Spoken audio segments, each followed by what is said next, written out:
দেখছেন আপনাদের YouTube channel কিষান বর্ষা। তো আজকের একটি গুরুত্বপূর্ণ আপডেট নিয়ে চলে এলাম আপনাদের সামনে। তো department of food and supply government of West Bengal officially ওয়েবসাইটে আমি এখন আছি, আপনারা দেখতে পাচ্ছেন। তো 2026 জানুয়ারি মাসে কিন্তু রেশন কার্ডের ক্যাটাগরি অনুযায়ী কিন্তু মাল পরিবর্তন হতে চলেছে। সেই বিস্তারিত আপডেট নিয়ে আপনাদের সামনে তুলে ধরবো। কোন ক্যাটাগরিতে কত পরিমাণ চাল, গম, আটা পাবেন সেই তথ্য আপনাদের সামনে তুলে ধরবো। একটি গুরুত্বপূর্ণ ব্রেকিং নিউজ।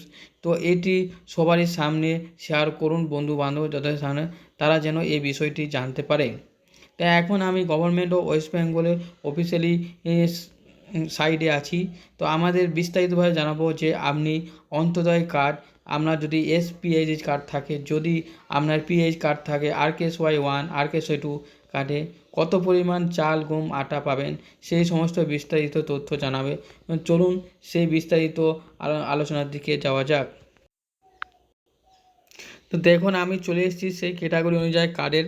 তো দেখুন প্রথমে আছে অন্তোদয় কার্ড, অন্তোদয় যোজনা পরিবারের পিছু। তো দেখুন আগে চাল ছিল আপনার 21 কেজি পরিবার পিছু, এখন জানুয়ারি 2026 সেই পরিমাণ কিন্তু এসে দাঁড়াবে 15 কেজি পরিবার পিছু।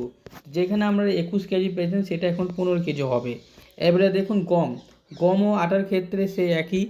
গম যেখানে 14 কেজি দেওয়া ছিল বা 13 কেজি 300 গ্রাম পরিবার পিছু দেওয়া ছিল, সেটা এখন হয়ে যাবে 20 কেজি গম দিতে পারে, বা আটা ক্ষেত্রে হলে 19 কেজি পরিমাণ কিছু পাবেন।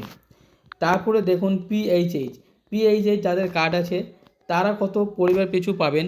তো পিএইচএইচ কার্ড আছে যারা আগে চাল এলো মাথা পিছু 3 কেজি পেতেন, তারা এখন পাবেন 2 কেজি, এবং গম পেতেন 2 কেজি বা আটা 1 কেজি 900 গ্রাম পেতেন মাথা পিছু, তারা সেটা পাবেন 3 কেজি বা 2 কেজি 800 গ্রাম মাথা পিছু। তো এইখানে গমের পরিমাণটা কমিয়েছে এবং আটা পরিমাণটা বাড়িয়েছে যাদের পিএইচএইচ কার্ড আছে। তারপরে দেখুন এসপিএইচএইচ, তাদের এসপিএইচএইচ কার্ড আছে তারা চাল পাবেন 3 কেজি আগে পেতেন, এখন পাবেন 2 কেজি মাথা পিছু, গম পাবেন 2 কেজি, আটা পাবেন 1 কেজি 900 গ্রাম মাথা পিছু, সে আগে পেতেন, এখন পাবেন 3 কেজি এবং 2 কেজি 850 গ্রাম মাথা পিছু। এবারে দেখুন RKSY1 রাজ্য খাদ্য সুরক্ষা যোজনা যাদের কার্ড আছে RKSY, তারা চাল পেত 5 কেজি মাথা পিছু, সেটা সে একই থাকছে, মাথা পিছু 5 কেজি পাবেন মাথা পিছু। যদি আপনার পরিবারে যদি 5 জন থাকেন তাহলে আপনারা 25 কেজি চাল পাবেন, যদি 6 জন থাকেন 30 কেজি পাবেন, যদি একজনই থাকেন তাহলে আপনারা 5 কেজি চাল পাচ্ছেন।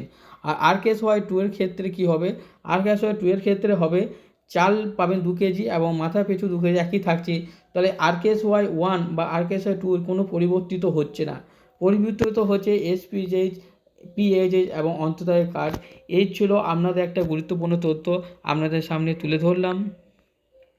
চ্যানেলটি ভালো লাগলে প্লিজ সাবস্ক্রাইব করবেন, আপনাদের সাপোর্ট আমি এগিয়ে যেতে পারবো পরবর্তী ভিডিও এই ধরনের জানাবার জন্য। ধন্যবাদ।